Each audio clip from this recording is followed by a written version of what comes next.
Assalamualaikum warahmatullahi wabarakatuh. Perkenalkan, nama saya Sakila Febrianti Rahayu dari Tadris Bahasa Indonesia kelas 5A. Di sini, saya akan mempraktikkan 3 uji penyimpangan asumsi klasik, yaitu uji multikoleniaritas, uji heteroskedastisitas, dan uji autokorelasi. Yang pertama, kita akan melakukan uji multikoleniaritas. Uji multikoleniaritas ini digunakan untuk mengetahui ada atau tidaknya penyimpangan asumsi klasik. Sebagai contoh kasus, kita mengambil contoh kasus dari uji normalitas. Jadi, setelah kita melakukan uji normalitas dan dinyatakan data berdistribusi normal, maka selanjutnya akan dilakukan pengujian multikoleniaritas.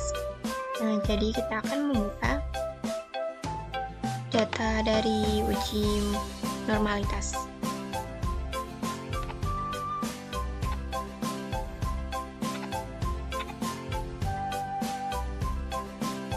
Setelah itu kita akan langsung menganalisisnya, ya kan? Regression dan linear. Kemudian untuk harga saham kita masukkan ke kotak dependen, dan untuk pair dan ROI kita masukkan ke kotak independen.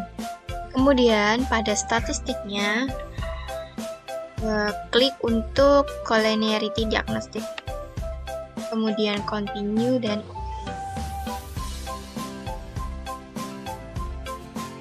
nah, terlihat di sini outputnya. Nah, dari hasil output ini terlihat hasil VIF atau variance inflation factor kedua variabel yaitu pair dan ROI adalah sebesar 1899 lebih kecil dari 5, sehingga bisa diduga bahwa antar variabel independen tidak terjadi persoalan multikoleniaritas. Yang kedua, kita akan melakukan uji heteroskedastisitas. Uji heteroskedastisitas ini digunakan untuk mengetahui ada atau tidaknya penyimpangan asumsi klasik heteroskedastisitas, yaitu adanya ketidaksamaan varian dari residual untuk semua pengamatan pada model regresi. Nah, untuk contoh kasusnya kita juga menggunakan pada uji normalitas.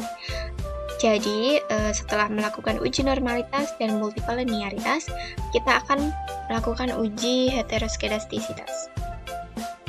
Jadi terlihat di sini input dari uji normalitas. Kemudian kita akan menganalisisnya. Harga saham kita masukkan ke kotak dependen. Pair dan ROI masukkan ke kotak independen. Untuk save kita atur di residuals untuk unstandardized. Nah, kemudian continue dan OK.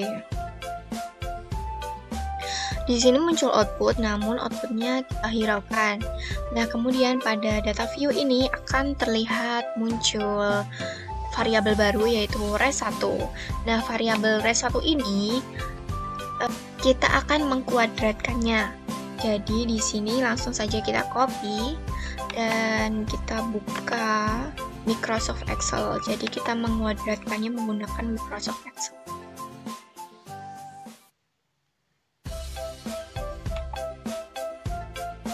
Kita langsung ngepaste. Nah, ini kita mengkuadratkannya. Jadi caranya seperti ini, sama dengan klik yang akan dikuadratkan, kemudian kuadrat 2, enter. Nah, tampak hasilnya.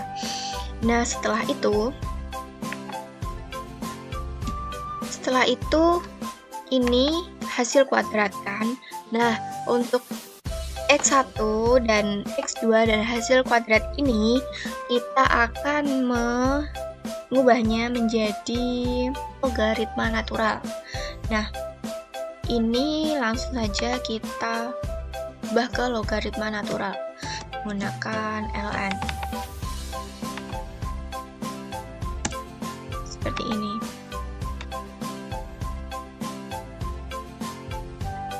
Kita kita bulatkan menjadi lebih kecil. Nah, begitu juga dengan variabel X1 dan X2 ini. Jadi seperti tadi, kita mengcopy paste di Excel dan mengkuadratkannya. Nah, ini saya sudah selesai mengubahnya menjadi logaritma natural. Ini untuk X1 dan ini untuk X2. Kita namakan X1 ini menjadi ln X1 dan X2 menjadi ln X2. Kemudian untuk hasil dari kuadrat dan logaritma natural res 1 kita beri nama ln kuadrat. Nah, kemudian kita masuk ke variabel view pada SPSS. Kita akan masukkan variabel baru, yaitu ln x1, ln x2, dan ln kuadrat. Nah, untuk kolom lainnya bisa dihiraukan, kemudian kita masuk ke data view. Nah, pada data view ini ada yang belum terisi variabelnya. Jadi sesuai hasil Excel logaritma natural, kita masukkan sesuai variabelnya. Jadi ini kita masukkan ke ln x1 dan ini untuk ln x2 dan ini untuk ln kuadrat. Kemudian setelah semuanya dimasukkan seperti ini kita analisis regression linear. Nah, kita keluarkan dulu yang tadi. Kemudian untuk variabel linear kuadrat kita masukkan ke kotak dependen. Untuk ln x1 masukkan ke kotak independen, kemudian klik OK. Sebenarnya akan muncul output, namun kita hiraukan dulu. Kita analisis lagi menggunakan regression linear tadi. Untuk variabel linear kuadrat ini masih tetap di kotak dependen, kemudian kita tambah ln x2, kita masukkan ke kotak independen. Nah, kemudian langsung saja klik OK. Kemudian muncul outputnya, maka akan tampak seperti ini. Residual statistik. Yang ketiga atau yang terakhir, kita akan melakukan uji autokorelasi. Uji autokorelasi ini digunakan untuk mengetahui ada atau tidaknya penyimpangan asumsi klasik autokorelasi, yaitu korelasi yang terjadi antara residu pada suatu pengamatan dengan pengamatan lain pada model regresi. Untuk contoh kasus, kita juga menggunakan data pada uji normalitas.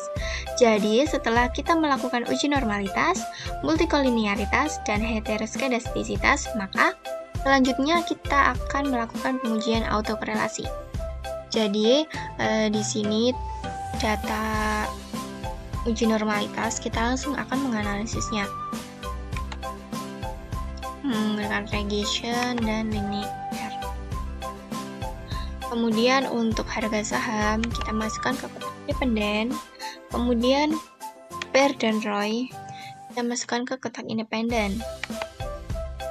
Untuk statistik kita atur di residuals ini pada Darwin Watson dan continue dan OK.